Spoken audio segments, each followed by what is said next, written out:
Hello friends, welcome to our channel. आज की class में हम पढ़ने वाले हैं प्लांट टिश्यू का पार्ट 2।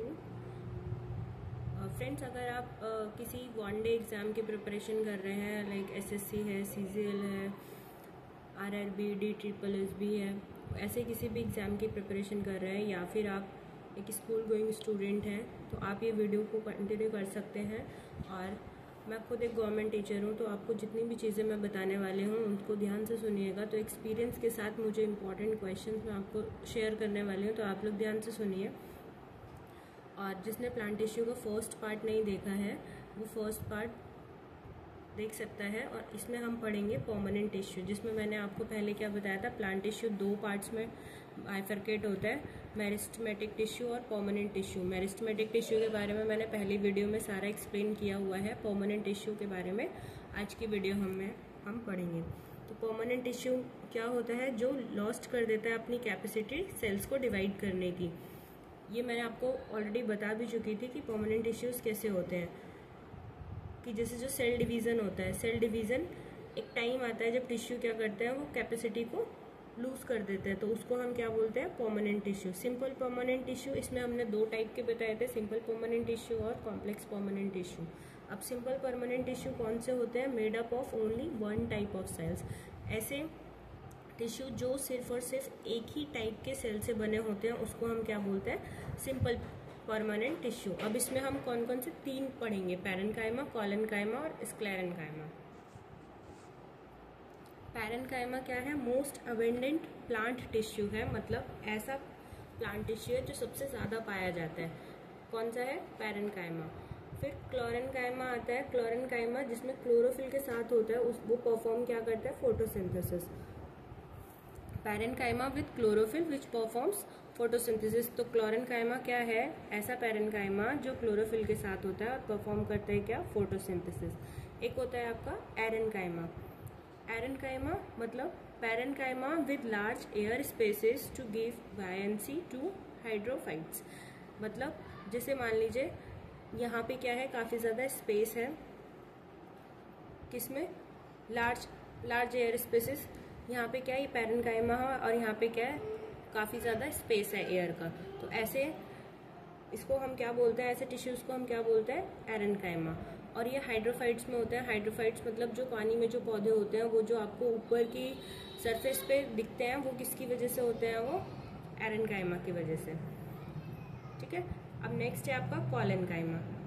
कोलेनकाइमा ये क्या करते हैं, ये मैकेनिकल सपोर्ट प्रोवाइड करते हैं। जैसे पेड़ जो होते हैं वो मुड़ते हैं, तो जिससे मुड़ने पे वो टूटे नहीं, तो वो चीज़ को वो अलाउ करते हैं। Provide mechanical support, it allows easy bending of various parts of plants without breaking. इसका मतलब क्या कि पेड़ टूटे भी ना और वो इजीली बेंड भी कर सके। तभी तो आप लोग पेड़ की डाली से या किसी भी प्लांट की डाली से कुछ तोड़ पाते हो, उसको मोड़ पाते हो। और ये क्या कर रहा है, मैकेनिकल सपोर्ट प्रोवाइड कर रहा है। और इसको हम क्या बोलते हैं, लिविंग मैकेनिकल टिश्यू। इसके जो टिश्यूज होते हैं वो क्या बोलेंगे, उसको हम लिविंग मैकेनिकल टिश्यू। और ये क्या होते हैं, ये लिविंग होते हैं। इसकी जो सेल वॉल होती है वो किससे बनी होती है, सेलुलोज से। Its cell wall made up of cellulose, cellulose, hemicellulose और पेक्टिन। ये आपको ध्यान रखना है। और ये क्वेश्चन आता है लिविंग मैकेनिकल टिश्यू वाला, कि कौन सा लिविंग मैकेनिकल टिश्यू है, तो आप कौन सा ऑप्शन टिक करेंगे, कोलेनकाइमा। और इसकी सेल वॉल किस किस से बनी है, सेलुलोज, हेमीसेलुलोज और पेक्टिन। और ये जो टर्म है कोलेनकाइमा, ये किसने दिया था, शिल्डन ने 1839 में। तो ये भी आपको ध्यान रखना है। नेक्स्ट है आपका स्क्लेरेन्काइमा। अब स्क्लेरेन्काइमा क्या करता है, स्क्लेरेन्काइमा स्ट्रेंथ प्रोवाइड करता है प्लांट्स को। और इनकी जो सेल वॉल होती है वो किससे कंसिस्ट होती है, किससे बनी होती है, सेलुलोज, हेमीसेलुलोज और लेनिन से। तो ये चीज़ें आपको ध्यान रखनी है। और ये कैसा होता है, ये डेड होता है। कोलेनकाइमा कैसा था, लिविंग था। स्क्लेरेन्काइमा कैसा है, डेड है। ये आपको क्लियर हुआ। उसके बाद नेक्स्ट आता है कॉम्प्लेक्स परमानेंट टिश्यू।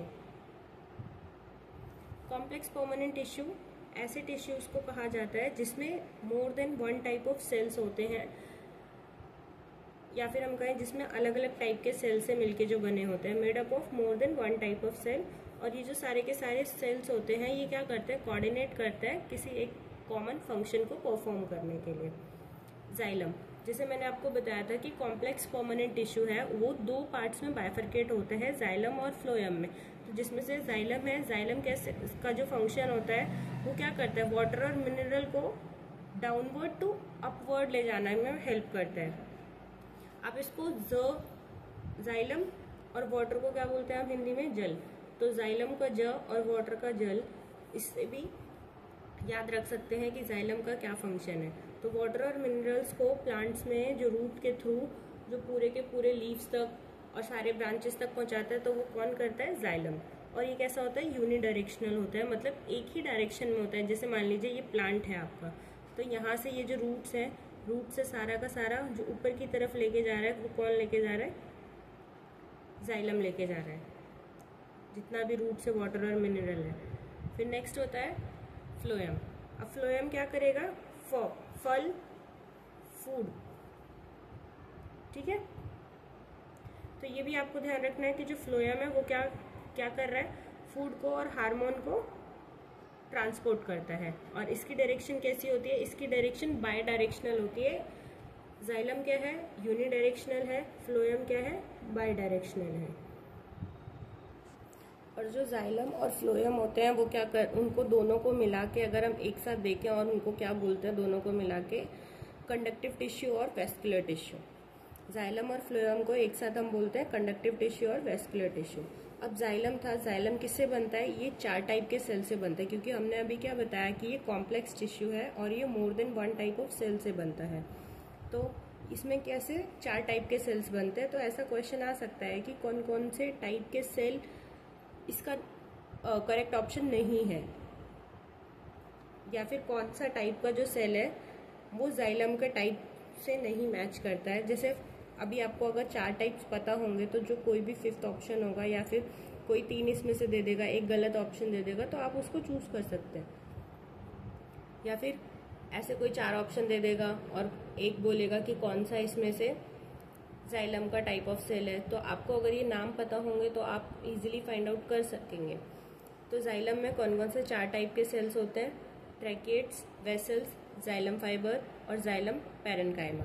तो इसमें से जो ट्रैकेट्स होते हैं वो भी डेड है, वेसल्स भी डेड है और जाइलम फाइबर भी क्या है, डेड है। पर जो जाइलम पैरेन्काइमा होता है वो लिविंग होता है, ये आपको ध्यान रखना है। बाकी 3 क्या है, डेड है और ये क्या है, लिविंग है। Function takes parts in conduction of water and mineral, ये अभी मैंने आपको बताया था कि जो इनका फंक्शन है वो क्या होता है, वाटर और मिनरल को ट्रांसपोर्ट करना, ऊपर की तरफ ले जाना।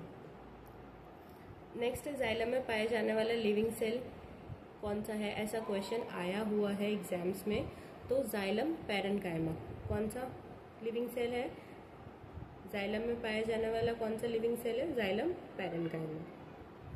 अब हम पढ़ेंगे फ्लोएम के बारे में कि कौन कौन से 4 टाइप के सेल से बना होता है, sieve tubes, companion cells, phloem parenchyma, phloem fibre, ठीक है। ये 4 टाइप के सेल्स हैं, इनको बहुत ज़्यादा डिटेल में पढ़ने की अभी आपको ज़रूरत नहीं है। सीव ट्यूब्स, कंपेनियन सेल्स और फ्लोएम पैरेन्काइमा, ये तीनों क्या है, ये लिविंग है और इसमें जो डेड है वो फ्लोएम फाइबर है। तो ये आपको ध्यान रखना है कि इसमें डेड कौन सा है। तो ये भी क्वेश्चन आया हुआ है कि only dead cell found in phloem, कौन सा ऐसा डेड सेल है जो फ्लोएम में पाया जाता है। तो आप कौन सा ऑप्शन रखेंगे, फ्लोएम फाइबर, ठीक है। Function takes part in transport of food and hormones, ये भी आपको बताया था कि इसका फंक्शन क्या है, फूड और हार्मोन्स को ट्रांसपोर्ट करना। अब एक क्वेश्चन ऐसे यहाँ से भी आता है डेंड्रोक्रोनोलॉजी से कि ये क्या होता है। अब जो एनुअल रिंग्स होती हैं, या फिर मैं आपको कहूँ कि जो determination of age of tree होता है, जैसे मान लीजिए आप एनुअल रिंग्स देखते हैं ऐसे गोल गोल गोल गोल पेड़ में होता है ना, तो ये क्या है, इन्हीं रिंग्स को काउंट करके पेड़ की एज को आइडेंटिफाई किया जाता है। तो determination of age of tree by counting annual rings is called dendrochronology. तो ये जो एनुअल रिंग्स है इनको काउंट करके ही हम क्या बता सकते हैं, एक ट्री की एज बता सकते हैं। एनुअल रिंग्स, और ये किसकी वजह से बनती हैं, जो सीजन में जो चेंज आते हैं उनकी वजह से बनती हैं। अब नेक्स्ट देखिए, annual rings are not distinct in plants of tropical rain forest. ये क्वेश्चन आया हुआ है कि जो एनुअल रिंग्स हैं वो कहाँ के प्लांट्स में नहीं दिखती हैं अच्छे से, तो कहाँ पे, ट्रॉपिकल रेन फॉरेस्ट। ठीक है।